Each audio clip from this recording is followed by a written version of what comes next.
Subscribe करिए hi fi study channel को, bell icon को प्रेस कीजिए लेटेस्ट वीडियो अपडेट सबसे पहले पाने के लिए। Hello student, welcome to hi fi study changing the way of education. आज अपन डीएलएड थर्ड सेमेस्टर का एक छोटा सा टॉपिक पढ़ेंगे, समावेशी शिक्षा। सबसे पहले हम लोग जानेंगे समावेशी शिक्षा का मतलब क्या होता है, इसका अर्थ क्या होता है। आप लोग के एग्जाम में क्वेश्चन पूछा है कि समावेशी शिक्षा का अर्थ क्या होता है, उसको समझाइए। तो एक ऐसी शिक्षा जिसमें सामान्य बालकों के साथ विशिष्ट बालक वो होते हैं जो दिव्यांग बालक हो सकते हैं, प्रतिभाशाली बालक, मंदबुद्धि बालक, सभी को एक साथ एक कक्षा में एक छत के नीचे बैठा के पढ़ाना ही समावेशी शिक्षा है। ठीक है, समझ में आ गया आप लोग को समावेशी शिक्षा का अर्थ। एक क्लास है, उसमें सभी प्रकार के बच्चों को जब कोई एक टीचर पढ़ाता है तो उसी को समावेशी शिक्षा कहते हैं अपने शब्दों में। ठीक है, तो इसका अर्थ आप लोग लिख सकते हैं इस प्रकार: ऐसी शिक्षा जिसमें सभी प्रकार के बच्चे, विशिष्ट और सामान्य, को नियमित स्कूल में शिक्षा दी जाती है, उसे समावेशी शिक्षा कहते हैं। ठीक है, ये इसका अर्थ हुआ। आप लोग इसको नोट कर लीजिए। ठीक है, हो गया होगा नोट। अब हम लोग जानेंगे समावेशी शिक्षा का उद्देश्य क्या है, समावेशी शिक्षा क्यों लाया गया। सबसे पहले समावेशी शिक्षा अमेरिका में लागू किया गया था, अमेरिका से ही ये शुरू हुआ है। तो हम लोग इसका उद्देश्य जानेंगे, समावेशी शिक्षा का उद्देश्य।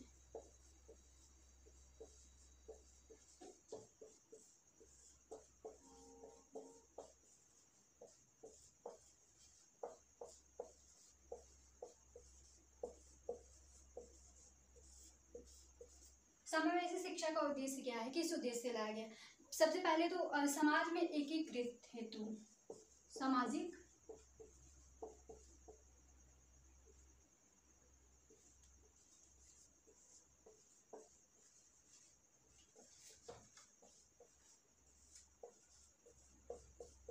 देखिए, जब सामान्य बच्चों के साथ सभी बच्चे एक साथ बैठ के पढ़ेंगे एक क्लासरूम में, तो उसमें उनके अंदर कोई हीन भावना नहीं आएगी, उनको ऐसा नहीं लगेगा कि हमें भेदभाव किया जा रहा है। जब बच्चे को समाज में रहना है, समाज के साथ उसे डील करना है, समाज के साथ उठना बैठना है, तो उसको सामान्य बच्चों के साथ एक ही स्कूल में पढ़ाया जाए ना, अलग क्यों पढ़ाया जाए उनको। इसलिए हमें सामाजिक एकीकृत हेतु समावेशी शिक्षा लाया गया। ठीक है, सेकेंड हम लोग बोल सकते हैं देश के विकास के लिए, देश के विकास के लिए।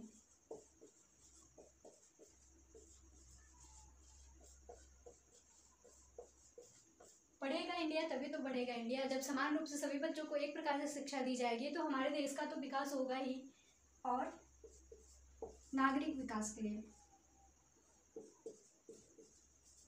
नागरिक के विकास के लिए।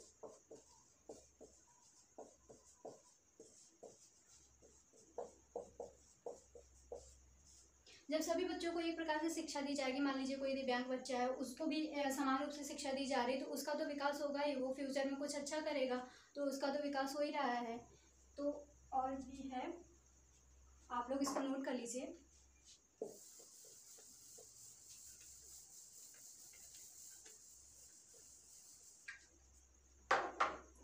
नेक्स्ट है हमारा, जैसे समझिए कोई विशिष्ट बालक है, कोई फिजिकल डिसेबल बच्चा है, तो उसको पढ़ाई में क्या क्या समस्याएं आ रही हैं उसको पहचान करना और उसकी समस्याओं का समाधान करने हेतु समावेशी शिक्षा लाया गया था।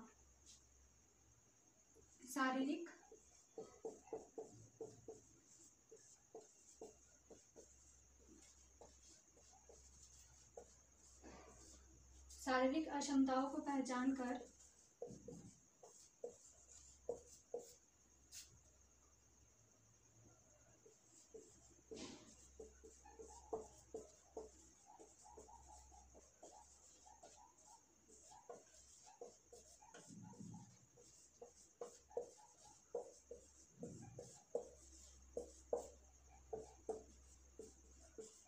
शारीरिक अक्षमताओं को पहचान करके उनकी समस्याओं को दूर करने के लिए, मान लीजिए कोई बच्चा व्हील चेयर से स्कूल में आ रहा है, तो उसको क्या क्या दिक्कतें हो सकती है। सीढ़ी से तो वो चढ़ नहीं पाएगा, उसके लिए रैंप लगा होना चाहिए। तो उसके शारीरिक अक्षमताओं को पहले हम लोग पहचान करेंगे बच्चे को क्या प्रॉब्लम है और उसके समस्याओं को दूर करेंगे। ठीक है, नेक्स्ट आता है अधिगम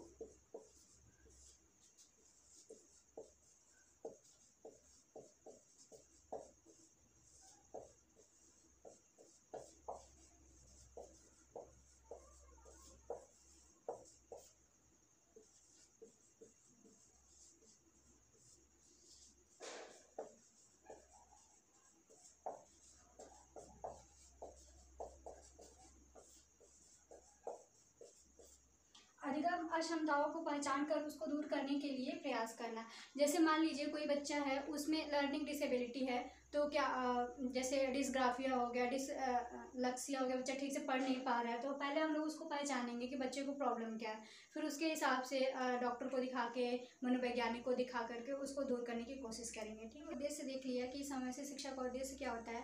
अब पढ़ेंगे समावेशी बालकों की विशेषताएं क्या क्या होती है। ठीक है, आप लोग के एग्जाम में ऐसे पूछ लेता है कि समावेशी बालकों की विशेषताएं क्या है, लिखिए। ठीक है, तो सबसे पहले जो बच्चे होते हैं, समावेशी बालक जो होते हैं, वो तो शारीरिक रूप से, मानसिक रूप से, भावात्मक रूप से एक दूसरे से अलग होते हैं। जैसे कि आप लोगों ने देखा होगा, जो फिजिकली डिसेबल बच्चे होते हैं वो सामान्य बालकों से अलग होते हैं। जो मंद बुद्धि के बालक होते हैं उनका भी सामान्य मानसिक रूप से एक दूसरे से अलग होते हैं। ठीक है, तो हमारा हो जाएगा ये।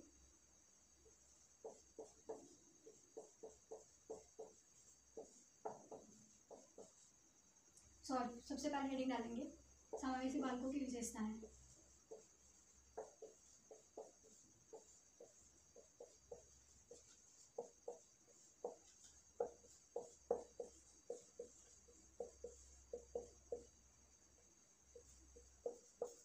ठीक है, समावेशी बालकों की विशेषताएं क्या क्या होती है, ऐसे एग्जाम में पूछेगा, तो आप लोग लिख दीजिएगा शारीरिक रूप से,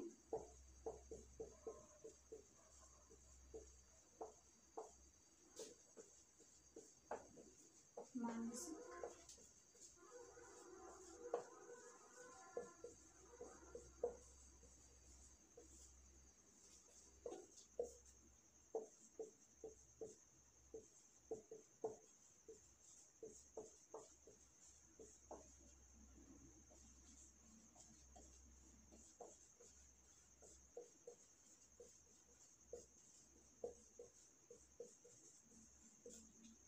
जितने भी बच्चे हैं सभी लोग शारीरिक रूप से, मानसिक रूप से, भावात्मक रूप से एक दूसरे से अलग होते हैं। ठीक है, और नेक्स्ट हमारा हो जाएगा ये बालक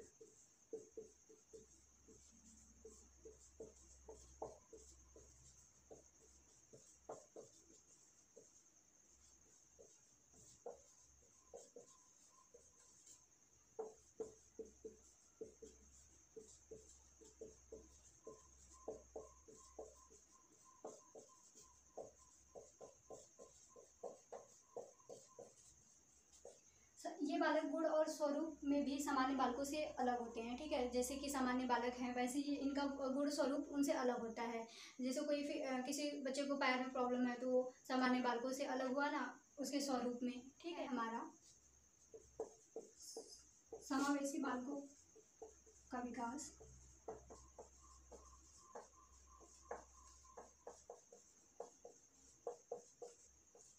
सामान्य बालकों से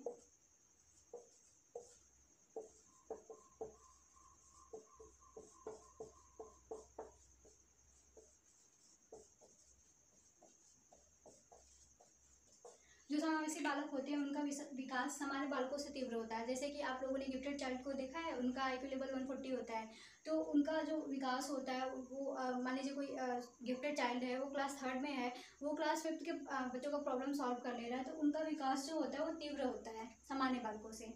ठीक है, नेक्स्ट हमारा आ जाएगा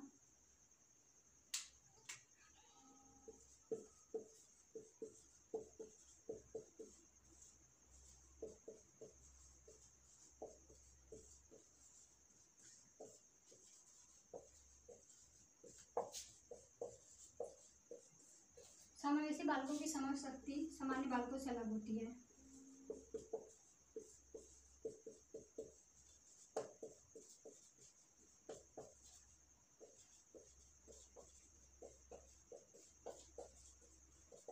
जो समावेशी बालक होते हैं उनके समझ की शक्ति, जैसे मान लीजिए कोई बच्चा है जो धीमी गति से सीख रहा है, तो वो सामान्य बालकों से अलग हुआ ना, उसके समझने की शक्ति धीमी गति से है, तो आपको उसको भी लेके चलना है और सामान्य बच्चों को भी लेके चलना है, जो गिफ्टेड चाइल्ड है उनको भी लेके चलना है, तो सबकी समझ की शक्ति अलग अलग होती है, हमें सबको बैलेंस करके लेके चलना है। ठीक है, ये हो गई समावेशी बालकों की विशेषताएं। ठीक है, आप लोग को आ गया समझ में। अब नेक्स्ट पढ़ेंगे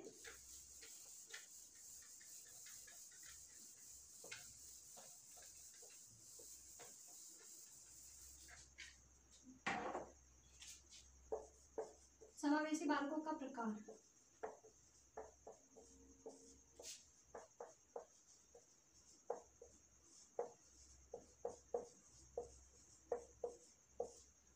से बच्चे समावेशी बालक में आते हैं, तो इसमें हमारा गिफ्टेड चाइल्ड भी आ जाएगा, जिसको प्रतिभाशाली बालक बोलते हैं। ठीक है, बैकवर्ड चाइल्ड भी आ जाएंगे,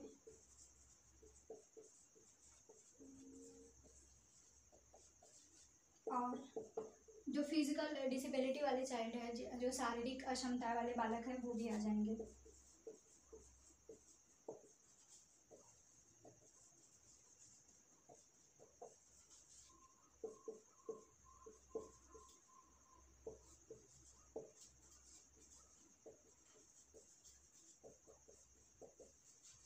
जितने भी गिफ्टेड चाइल्ड है, बैकवर्ड चाइल्ड है, फिजिकल डिसेबिलिटी चाइल्ड है, लर्निंग चाइल्ड है, और जो सामान्य बच्चे हैं, सबको ये सब सारे हमारे समावेशी बालक में आ जाएंगे। सबको एक साथ बिठा के एक क्लास में ही पढ़ाना तो समावेशी शिक्षा है।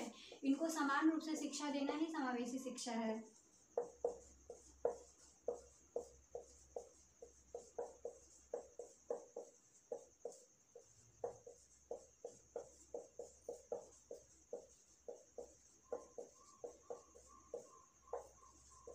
ठीक है, आप लोग को आया समझ में? ठीक है, आप लोग नोट्स कर लीजिए। अब नेक्स्ट पढ़ेंगे, एक लास्ट है आपके इस चैप्टर में, लास्ट टॉपिक है, लास्ट पॉइंट है।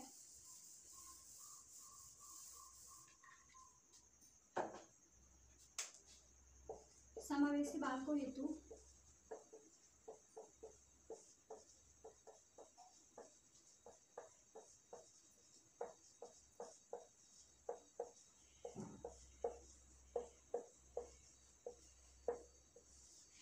कार्य योजना। ठीक है, हमें समावेशी बालकों के लिए क्या क्या करना चाहिए, क्या क्या कार्य योजना। जैसे कोई स्कूल है, ठीक है, उसमें समावेशी बच्चों के अनुसार उनको सुविधाएं दी जानी चाहिए। जैसे दरवाजे का जो दरवाज़ा है उसको चौड़ा रखना चाहिए, रूम का, क्लासरूम का दरवाज़ा चौड़ा रखना चाहिए, ताकि जो व्हील चेयर पे बच्चे आते हैं वो आसानी से क्लास में आ जाएं। ठीक है, और फिर अगर कोई बच्चा मान लीजिए कि व्हील चेयर से आ रहा है तो उसको सीढ़ी से चढ़ने में प्रॉब्लम होगी, तो उसके लिए रैंप लगा होना चाहिए, और उस प्रकार का शौचालय भी होना चाहिए कि ताकि बच्चों को कोई प्रॉब्लम हो सके और वो अच्छे से अपनी शिक्षा ग्रहण कर सके। ठीक है, तो रैंप होना चाहिए, शौचालय की व्यवस्था,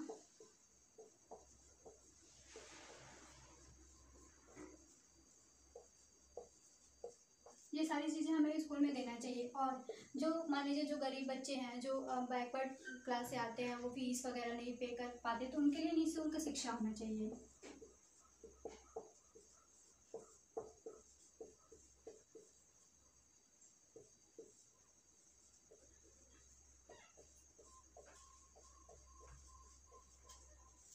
ठीक है, यहाँ तक आया सबको समझ में?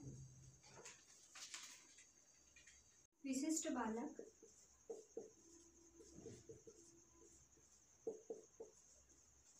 विशिष्ट बालकों और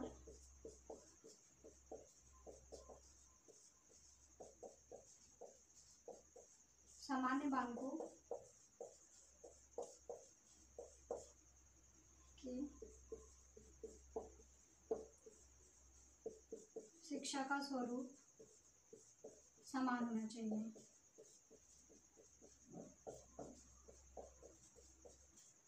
जो विशिष्ट बालक हैं और सामान्य बालक हैं, उनके शिक्षा का स्वरूप समान होना चाहिए। जैसे कि मान लीजिए जो सामान्य बालक, जो सामान्य बच्चे बुक्स पढ़ रहे हैं, वही विशिष्ट बालकों के लिए भी वही सेम बुक्स होना चाहिए, ताकि उनको ये ना लगे कि हमारे में भेदभाव किया जा रहा है, हमें कोई दूसरा बुक दिया जा रहा है पढ़ने के लिए और सामान्य बालकों को दूसरा बुक दिया जा रहा है पढ़ने के लिए।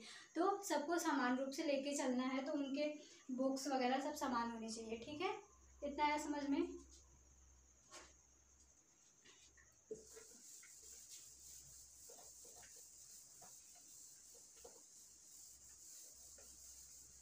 अब हम लोग पढ़ेंगे कि समावेशी बालक की पहचान कैसे करेंगे और एक टीचर की भूमिका क्या होनी चाहिए। आप लोग टीचर बनने वाले हैं, तो आप लोग को ये समझना चाहिए कि आप जब क्लासरूम में पढ़ाने जा रहे हैं तो आपकी भूमिका क्या है। आपको कई प्रकार के बच्चे क्लास में मिल जाएंगे, उसमें विशिष्ट बालक भी रहेंगे, जैसे गिफ्टेड चाइल्ड हो गए, समान चाइल्ड हो गया, और कुछ बच्चे ऐसे भी होंगे जो धीमी गति से सीखेंगे।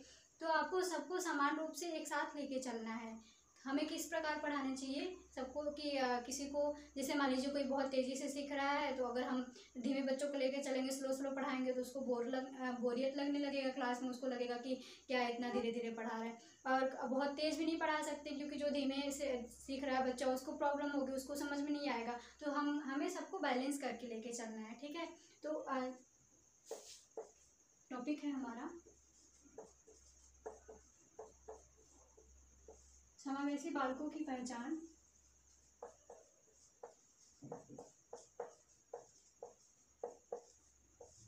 और टीचर की भूमिका और अध्यापक की भूमिका।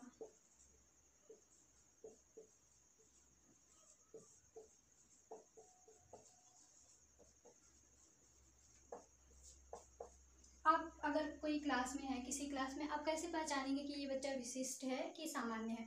मेरी एक फ्रेंड है, वो जो क्लास में पढ़ा रही थी, तो उसने मेरे से पूछा कि क्लास 4th का एक बच्चा है, वो क्लास में चुप चुप से रहता है, किसी से बात नहीं करता और लिखता भी नहीं है, बस आता है और चला जाता है। तो हम कैसे पता करें कि ये सामान्य बच्चा है कि विशिष्ट बच्चा है, फिर इसको कोई प्रॉब्लम है। तो फिर जैसे आप क्लास में हैं, तो हो सकता है बच्चा आपसे डर रहा हो, आपके सामने चुप चुप रहा हो, आप उसके जो फ्रेंड ग्रुप है उनसे बात कीजिए कि वो उनके साथ कैसे रह रहा है। फिर उनके फादर से, उनके मदर से, उनके पेरेंट्स से बातचीत कीजिए। अगर आपको ऐसा लग रहा है तो फिर आप किसी मनोवैज्ञानिकों की या फिर किसी डॉक्टर को बच्चों को दिखाना चाहिए, ठीक है। इस प्रकार हम बच्चों की पहचान कर सकेंगे कि बच्चा विशिष्ट बालक है या फिर सामान्य है, ठीक है। और टीचर की भूमिका क्या होनी चाहिए। आप अगर पोलाइट नेचर के हैं, अगर बच्चे ऐसा भी नहीं है कि आप एकदम डरा के बच्चों को रखेंगे तो आपके सामने बोलेगा नहीं, अपने प्रॉब्लम को नहीं रख पाएगा। तो आपको इस प्रकार से रहना है कि बच्चे आप में घुल मिल जाए, आपसे खुल के सारी बातें करें। तो इस प्रकार से सारे क्लास को मैनेज करके चलना है। ऐसा अध्यापक होना चाहिए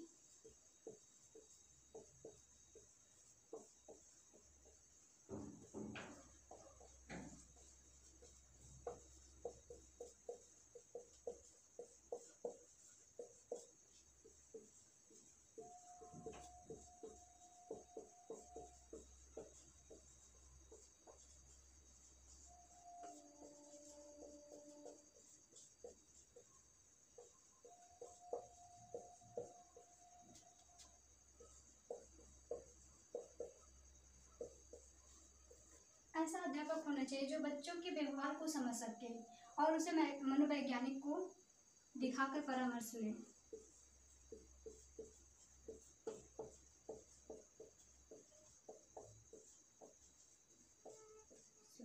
और टीचर को क्या होना चाहिए, सेंसिटिव होना चाहिए क्लास में।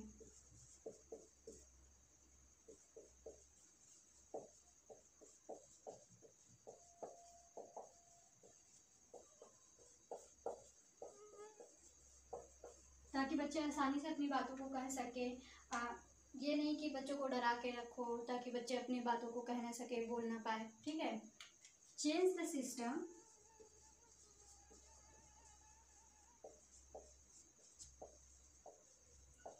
Not child.